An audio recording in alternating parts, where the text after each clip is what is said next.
Baik.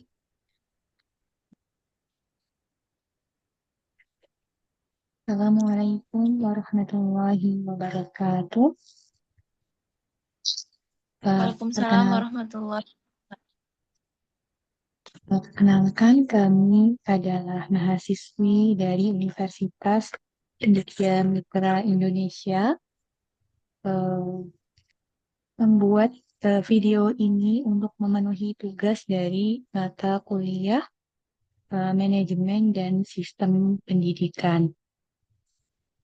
Nah, pada kesempatan kali ini kami akan memaparkan solusi inovatif optimalisasi pemanfaatan sarana digital dan sarana pembelajaran ABK atau anak berkebutuhan khusus di Pondok Perkampungan Ainul Yakin Terpadu.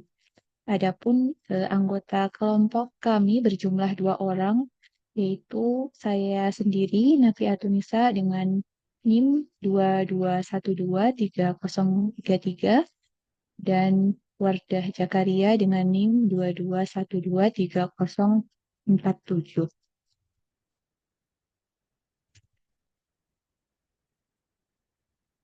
Nah, di sini ada sekilas terkait profil dari sekolah atau pondok yang kami observasi dan kami telah lebih jauh sarana dan prasarananya. Jadi, Pondok Perkampungan Ainul Yakin Terpadu merupakan lembaga pendidikan berbasis Islami yang menyediakan pembelajaran dan pembinaan bagi anak-anak berkebutuhan khusus dari berbagai wilayah di Indonesia, mulai dari Pulau Jawa hingga Kalimantan dan Sulawesi.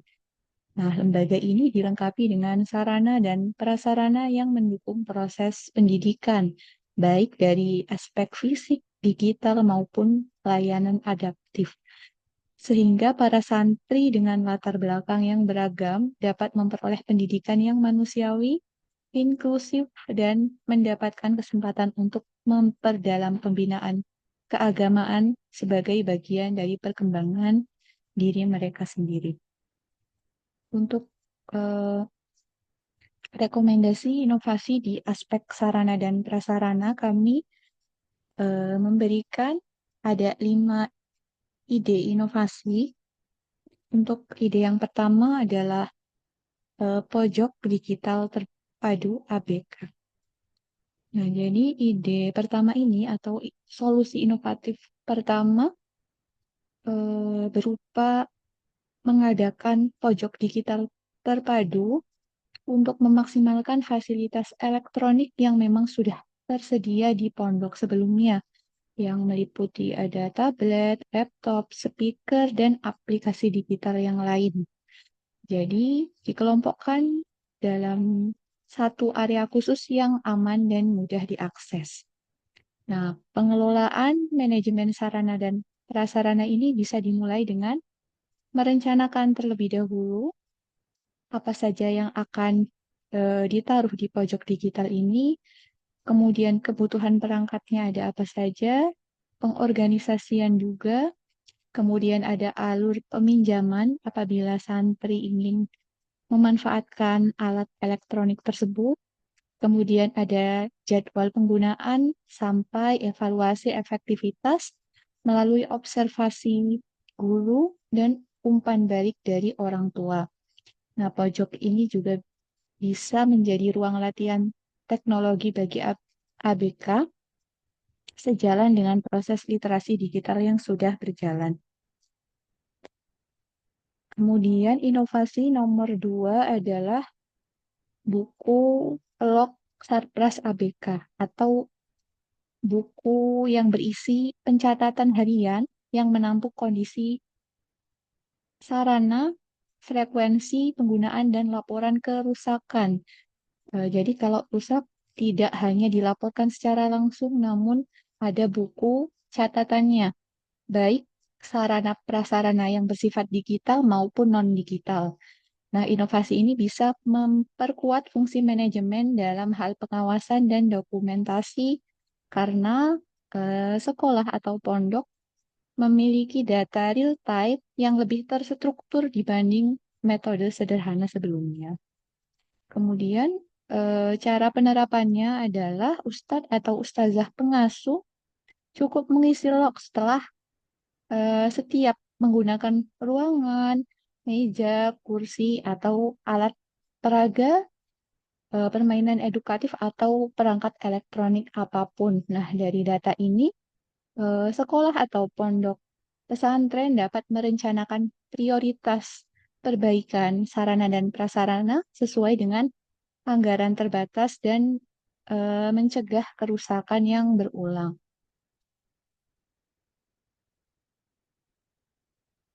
Mm-mm. Slide selanjutnya akan dijelaskan oleh rekan saya, Mbak Wardah. Baik, yang ketiga itu media visual adaptif berbasis kebutuhan anak berkebutuhan khusus. Inovasi yang ketiga fokus pada sarana prasarana spesifiknya. Penyediaan media visual adaptif yang dibuat sesuai karakteristik masing-masing anak berkebutuhan khusus. Pengasuh bisa memanfaatkan perangkat digital yang sudah tersedia seperti laptop untuk mendesain konten atau PPT. Misalnya, ustadz atau ustazah menyusun membuat alat visual pendukung pendidikan atau perkembangan, seperti video pendek atau slide interaktif yang disesuaikan dengan tingkat kemampuan anak.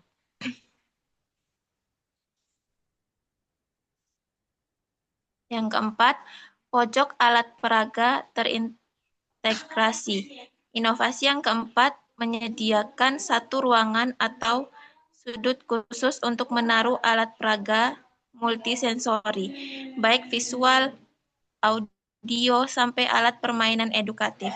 Alat-alat tersebut ditata rapi dengan sistem peminjaman sederhana.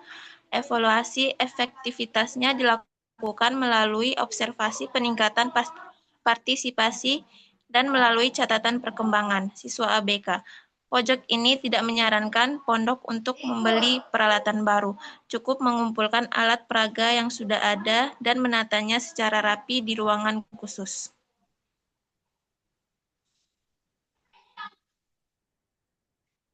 Yang kelima, kemitraan perawatan sarpras dengan komunitas lokal. Inovasi terakhir berupa saran untuk pondok supaya menjalin kerjasama sederhana dengan pihak luar, seperti komunitas pemuda, bengkel lokal, perguruan tinggi, atau praktisi desain interior pendidikan. Tujuannya untuk mendukung perawatan sarpras fisik dan non-fisik di pondok.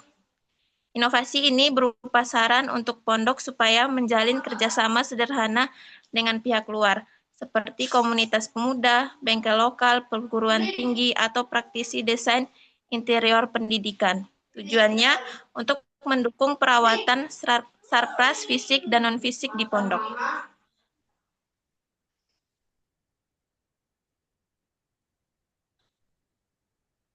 Model kerjasama yang bisa dilakukan dari yang ringan-ringan aja, contohnya membantu mengirim buku pelajaran bekas, memperbaiki meja kursi, memberikan konsultasi penataan ruang, atau sekedar membantu meningkatkan koneksi internet. Program ini juga meningkatkan kepedulian lingkungan warga sekitar terhadap sarpras dan pendidikan untuk anak-anak ABK.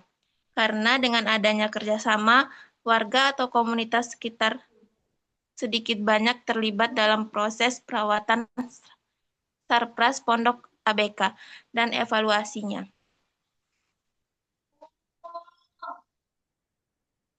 Baik, Terima kasih. demikian untuk presentasi video dari kelompok kami terkait inovasi seputar sarana dan prasarana yang bisa diterapkan di pondok perkampungan Ainul Yakin Terpadu. Assalamualaikum warahmatullahi wabarakatuh.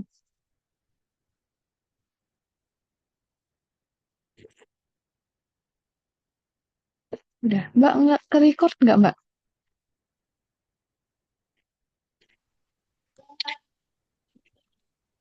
Antum nge-record? Iya, nge-record juga, tapi mudah-mudahan jadi ya.